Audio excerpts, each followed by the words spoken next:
And one of the things that we often forget, and I remember struggling with this when I was a child, first learning this magnificent history from family members, but also from school, but also mainly from family members celebrating the 4th of July. The men and women who took up arms against a king, against a tyrant, they had been British subjects living in America for generations, for 150 years. It is all they knew. It's all their parents knew, their grandparents. It's all their great-grandparents knew. And the courage, the guts, the wisdom it took for them to say, you know what, everything that I have known and my grandparents have known, we are going to set aside for something better. I want to give you a live look here over the Washington Mall. You're seeing this massive flyover that's happening. This, guys, is the Navy's elite fighters right there. Going over our heads right now, F/A-18EF Super Hornets. They're followed by the F-35 Lightning II, the Joint Strike Fighters. You can see they're in formation there with 2 aircrafts there. This is the backbone of what Navy aircraft carriers carry as a threat to any enemy, many of them obviously stationed out in the Gulf, in the Middle East now, but this is the threat that we have that is matched by none on the planet. We have the most fierce, capable air fighting superiority on the nation, and it's flying over the mall now. So I grew up in Air Force, Brad. That's like sort of like the soundtrack of my life, of my childhood here. Your perfume with jet fumes? Jet fumes. I went to many air shows as a kid. My father would say, listen up, Rachel. You hear that? That's the sound of freedom. Nice. And it absolutely is the sound of freedom. And these men and women who fly these, look at these, the acrobatics they do in air.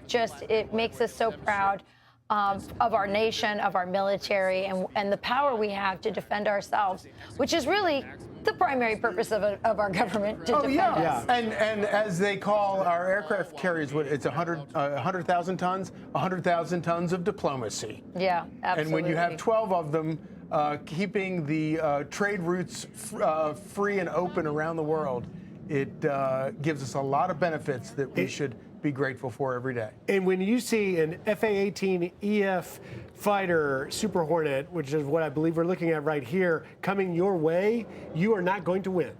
You are not going to overcome their superiority when they take to the skies, because these specific Super Hornets can do air-to-air combat, or they could go on sorties, fly missions. I just want to say something real quick. There's so many things I love about Griff, but one of the things I love about Griff, he actually knows what he's talking about when he talks about this, but also it takes a lot of guts to sit on national television and test your trivia knowledge about this, because there are millions of Americans sitting around right now watching, and they know whether what you just said was right, you called the exact name correctly or not. There are Navy air fighters, and I'm sure Air Force guys as well, like talking, well, he didn't get this right, he didn't get that right. But you know what? I've been there. I've been on those carriers. Of course you have been. When they've taken off. I've been there when they came back from successful missions.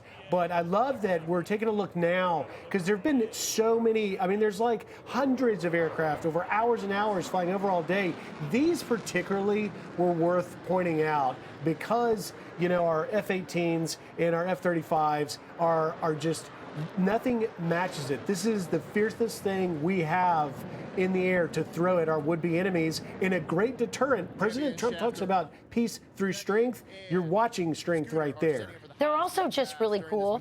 I've been talking to a lot of the FIFA fans who are swarming our country, and we love them all. And they just can't believe, one, how gorgeous our stadiums are. By the way, I've heard people saying FIFA should be here, every World Cup should be here, because they love our beautiful stadiums, and they love these flyovers that have also been happening over games, and they're just so impressive. So what's really also cool about this is not just your regular flyover that you get at a stadium. This is a full-on air show. Yeah, they are absolutely. not just coming from the distance and then disappearing in the distance. They are flying around the mall for all those people who are gathered there, and they're getting a real show here. You've been up in the air in a jet. You know what it's like to pull these. I flew one, Griff. Yeah. How many G's were you pulling? Look at that. We pulled 9+ G's.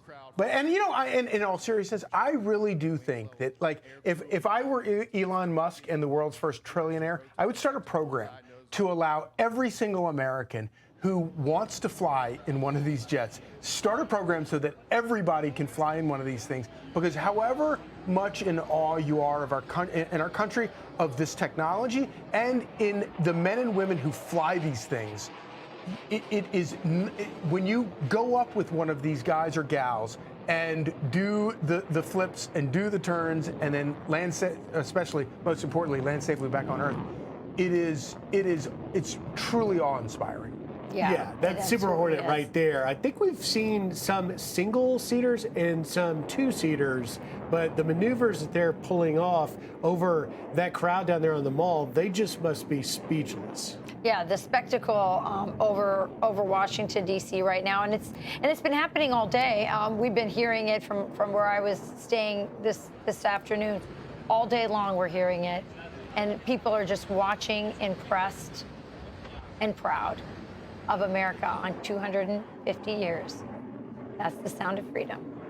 And I'm so glad you mentioned the sound too, because literally look how tight he's pulling that turn as he goes over and that looks like that could be a two-seater. These are all Super Hornets, FA-18 Super Hornets, but you know, to put on this sort of skill and display, this is a young man or woman that many years ago in their youth decided, I want to do the things it takes to be able to do that. But if you talk about what freedom probably feels like, as Charlie knows, as a pilot now, yes. It's full 9Gs, nothing feels like freedom like being in a jet going that fast and pulling those maneuvers. Yeah, and I remember going down the runway, and the guy is like, so you want to do an unrestricted climb? And I was like, yeah, sure, that sounds good. I don't know what that is, but that sounds perfectly fine. And then the next thing you know, you're going literally straight up in the air for whatever, a mile, and then you turn upside down. And I just remember loving putting on the flight suit and feeling really cool and fashionable. And then they're very slimming, whether you like it or not. and then the thing goes over the hood thing. Canopy. The canopy comes over, and all of a sudden he's like 200 miles an hour, 300, 400, 800 miles an hour. I was like, oh my God, it's too late. And I had to just sit back and try and enjoy the ride, and it was incredible, but I did get a little nauseous. And I also pulled 9Gs, which was pretty awesome. You know, for all of us, because we're roughly the same age, and obviously when we were young, Top Gun, the original Top Gun, that's exactly what I was thinking, was such a classic, and it really was, the Hollywood version of these brave, amazing, talented pilots' lives, and everybody saw that. I had not one but two high school friends from my high school class in Memphis that went on to be Air Force pilots. Yeah. Well, of course, the great blue sky is the last frontier. Be sure to like and subscribe for all the Fox News latest on YouTube, and catch full shows streaming now on Fox One.